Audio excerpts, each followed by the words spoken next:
आटपाडी तालुक्यात स्थानिक गुन्हे शाखेने मोठी कारवाई करत तब्बल 11 पिस्तुले आणि 22 जिवंत काडतुसे जप्त केली आहेत। आटपाडी परिसरात अवैधरित्या अग्निशस्त्रांची खरेदी विक्री होत असल्याचा धक्कादायक प्रकार या कारवाईतून समोर आला आहे। पोलिसांनी केलेल्या कारवाईत 11 पिस्तुले, 22 जिवंत काडतुसे, 2 स्पेअर मॅगझिन, 1 वायरीची पिशवी आणि 1 काळी सॅक असा एकूण 7,62,210 रुपयांचा मुद्देमाल जप्त केला आहे। या प्रकरणी आटपाडी पोलीस ठाण्यात गुन्हा दाखल करण्यात आला असून तिघांना अटक करण्यात आली आहे।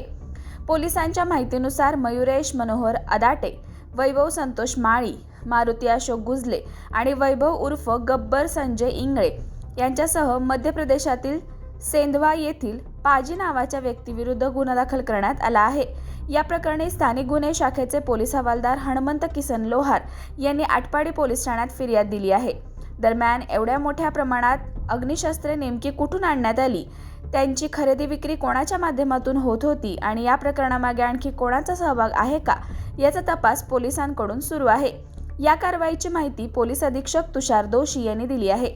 आटपाडी परिसरातील या मोठ्या कारवाईमुळे अवैध अग्निशस्त्रांच्या व्यवहारावर पोलिसांनी मोठी कारवाई केली असून तपासात आणखी कोणती माहिती समोर येते याकडे आता सर्वांचे लक्ष लागले आहे। स्थानिक गुन्हे शाखेतर्फे एक कारवाई झाली ज्याच्यामध्ये विनाशस्त्र अग्निशस्त्रे बाळगणाऱ्या 3 रेकॉर्डवरील गुन्हेगारांना ताब्यात घेण्यात आलेलं आहे। त्यांच्याकडे सुमारे 11 गावठी पिस्टल, 22 काडतूस, 2 स्पेअर मॅगझिन्स असे एकूण जवळजवळ 6,62,000चा मुद्देमाल हा जप्त करण्यात आलेला आहे। याच्यामध्ये एकूण 4 आरोपी आहेत, पैकी 3 हे आत्तापर्यंत अटक करण्यात आलेले आहेत।